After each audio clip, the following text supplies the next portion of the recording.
आज हम समझेंगे class 10th maths NCERT book का चैप्टर नंबर 3 जिसका नाम है pair of linear equation in two variables.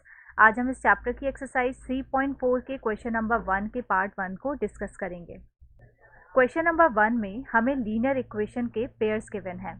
हमें इन पेयर्स को सॉल्व करना है दो अलग अलग मेथड से। पहला मेथड है एलिमिनेशन मेथड और दूसरा मेथड है सब्स्टिट्यूशन मेथड।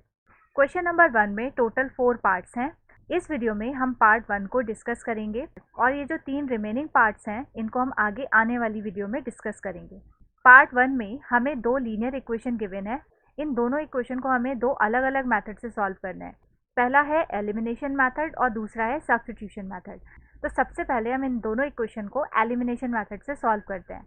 तो इसके लिए हमें लिखना होगा बाय एलिमिनेशन मेथड। अब ये जो दो इक्वेशंस हैं इनको हम कुछ कंसीडर कर लेते हैं। मान लिया ये है इक्वेशन नंबर 1 और ये जो नीचे वाली इक्वेशन है इसको मानते हैं इक्वेशन नंबर 2।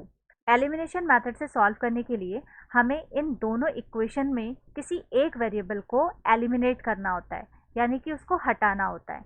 और एलिमिनेट करने के लिए हमें इन दोनों इक्वेशन के किसी एक वेरिएबल को सबसे पहले इक्वल बनाना होगा। तो देखिए इक्वेशन नंबर 1 में है x plus y equal to 5। Suppose हम x वेरिएबल को इक्वल बनाते हैं तो इसके लिए हमें इक्वेशन नंबर 1 में यहाँ जो x लिखा हुआ है इसके प्लेस पे 2x लाना होगा, जिससे नीचे वाली इक्वेशन में ये 2x के इक्वल हो जाएगा। x वेरिएबल को इक्वल करने के लिए इक्वेशन नंबर 1 में हम 2 से मल्टीप्लाई करेंगे। तो हम लिखेंगे मल्टीप्लाई इक्वेशन 1 बाय 2। अब इक्वेशन 1 है हमारे पास x plus y equal to 5 और इसको हम 2 से मल्टीप्लाई कर रहे हैं। तो इस इक्वेशन में हम यहाँ पर 2 लिख देंगे। अब इस 2 को हम अंदर मल्टीप्लाई करेंगे तो 2 और x की मल्टीप्लाई पर हो जाएगा 2x। इसी तरह से 2 और y की मल्टीप्लाई पे हो जाएगा 2y और 2 और 5 को मल्टीप्लाई करने पे आएगा 10। इसको हम इक्वेशन नंबर 3 मान लेते हैं।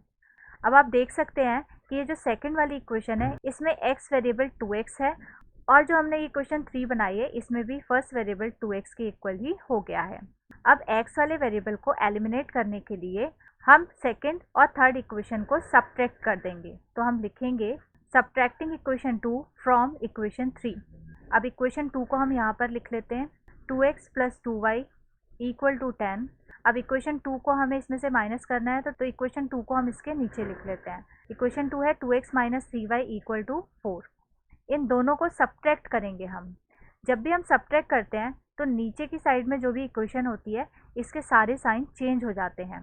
तो देखिए नीचे वाली इक्वेशन में यहाँ पर लिखा है 2x, ये है प्लस का तो यहाँ पर आ गया माइनस। 3y के आगे माइनस का साइन लगाए तो इसको भी हम चेंज कर देंगे, यहाँ पर आ जाएगा प्लस का साइन। इसी तरह से 4 यहाँ पर पॉजिटिव में है तो इसका भी साइन हम माइनस कर देंगे। साइन चेंज करने के बाद जब इन दोनों इक्वेशन को सब्ट्रैक्ट करेंगे तो ये जो 2x है ये नीचे वाले 2x से कैंसिल हो जाएगा, क्योंकि ऊपर वाला 2x है प्लस का और नीचे वाला 2x है माइनस का। अब यहाँ पर है 2y जो कि प्लस का है और नीचे है 3y, ये भी है प्लस का, क्योंकि साइन हमने चेंज किए थे सब्ट्रैक्ट करने के लिए। तो देखिए प्लस प्लस होता है प्लस, तो 2y और 3y को प्लस करने पे आ जाएगा 5y। इक्वल टू में 10 और 4 को हमें माइनस करना होगा, क्योंकि 4 के पास माइनस का साइन है। तो 10 में से 4 गया तो बचा 6, तो इससे y की वैल्यू हमें मिल जाएगी 6/5। तो इस तरह से हमारे पास एक वेरिएबल यानी y की वैल्यू आ गई है और हमने एलिमिनेट किसको किया है, x वेरिएबल को।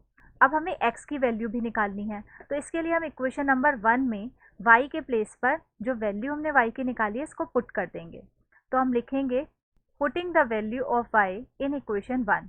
इक्वेशन 1 है x plus y equal to 5। अब x हमें निकालना है और यहाँ है y की वैल्यू हमें पता है, अभी हमने निकाली है 6/5 इक्वल टू में 5 एज इट इज़ रहेगा। इससे x इज इक्वल टू हो जाएगा 5 माइनस 6/5।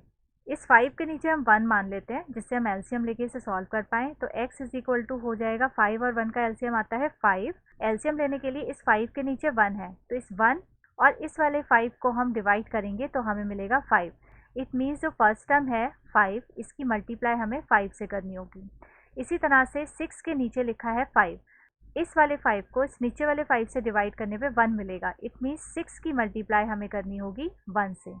आप देखिए 5 5 जा होता है 25 और 6 और 1 की मल्टीप्लाई करने पे मिलता है 6। डिवाइड में 5 एज इट इज़ रहेगा तो इससे x आ जाएगा 25 में से 6 को माइनस करने पे मिलेगा हमें 19 और डिवाइड में 5 एज इट इज़ रहेगा। तो इस तरह से x की वैल्यू भी हमारे पास आ गई है। तो इस तरह से हमने x और y दोनों वेरिएबल्स की वैल्यू फाइंड कर ली है और यही है हमारा आंसर। तो ये तो था एलिमिनेशन मेथड। अब इन्हीं दोनों इक्वेशन को हम सॉल्व करेंगे सब्स्टिट्यूशन मेथड से। तो इन दोनों इक्वेशन को हम मान लेते हैं equation number 1 and equation number 2 और अब हमें लिखना होगा बाय सब्स्टिट्यूशन मेथड। सब्स्टिट्यूशन का मतलब होता है एक इक्वेशन से एक वेरिएबल की वैल्यू को निकाल के दूसरे इक्वेशन में उस वेरिएबल के प्लेस पर वैल्यू पुट कर देना, यानी कि सब्स्टिट्यूट कर देना। तो इसके लिए हम इक्वेशन नंबर 1 का यूज़ करते हैं और उससे एक वेरिएबल की वैल्यू निकालते हैं। तो हम लिखेंगे फ्रॉम इक्वेशन 1। इक्वेशन 1 है x plus y equal to 5। इससे x या y किसी भी वेरिएबल की वैल्यू हम निकाल सकते हैं। सपोज x की वैल्यू हमें निकालनी है तो ये मिलेगी 5 माइनस वाई। इसको हम मान लेते हैं इक्वेशन नंबर 3। अब इस x की वैल्यू को हम पुट कर देंगे इस सेकेंड वाली इक्वेशन में। तो हमें लिखना होगा putting the value of x from equation 3 in equation 2। Equation 2 है हमारे पास 2x minus 3y equal to 4। अब देखिए इस x के प्लेस पे हम इक्वेशन 3 से वैल्यू पुट करेंगे x की। तो यहाँ हो जाएगा 2, ब्रैकेट में हम लिखेंगे 5 माइनस वाई, ब्रैकेट क्लोज करेंगे। इसके बाद 3y और 4 एज इट इज़ रहेंगे। अब इस 2 को हम अंदर ले जाते हैं तो 2 5 हो गया 10 और 2 और y की मल्टीप्लाई पे मिलेगा 2y minus 3y as it is रहेगा इक्वल टू 4 भी ऐसे ही रहेगा। अब ये जो 10 है इसको हम ले जाते हैं दूसरी साइड और ये जो y की वैल्यूज़ हैं इनको हम सॉल्व कर लेते हैं। तो देखिए माइनस का 2y है और यहाँ पर है माइनस का 3y। तो ये हो जाएगा माइनस माइनस प्लस होता है तो 3 और 2 हो गया 5y, साइन आएगा माइनस का, इक्वल टू में 4 और ये जो 10 है ये इस साइड चला जाएगा। तो यहाँ पर हो जाएगा माइनस का 5y is equal to minus का 6। अब माइनस के साइन से माइनस का साइन कैंसिल हो जाएगा तो बचेगा 5y इज इक्वल टू 6। इससे y आ जाएगा 6/5 के इक्वल। तो एक वेरिएबल की वैल्यू तो आ गई है।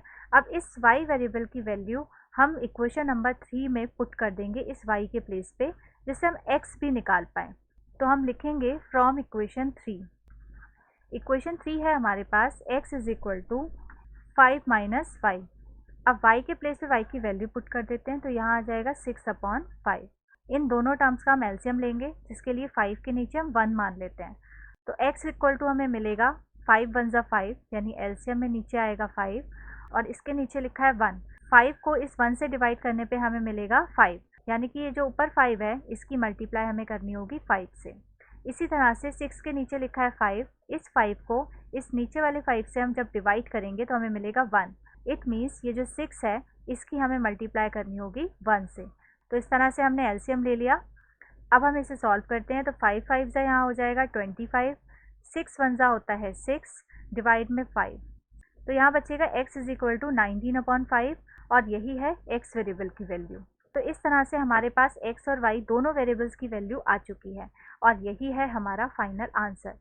यहाँ पर आपने एक चीज़ नोटिस की होगी कि जब हमने एलिमिनेशन मेथड से सॉल्व किया था तब भी हमारा आंसर सेम ही आया था और जब हमने यहाँ दूसरा मेथड यूज़ किया यानी कि सब्स्टिट्यूशन मेथड तो भी हमारा आंसर सेम ही आया है। इट मीन्स हम कोई भी मेथड यूज़ कर लें हमारा जो आंसर है वो हमेशा सेम ही आएगा। सो आई होप आपको ये क्वेश्चन अच्छे से समझ में आ गया होगा। अब हम मिलते हैं नेक्स्ट क्लास में नेक्स्ट पार्ट के साथ। तब तक के लिए गुड बाय।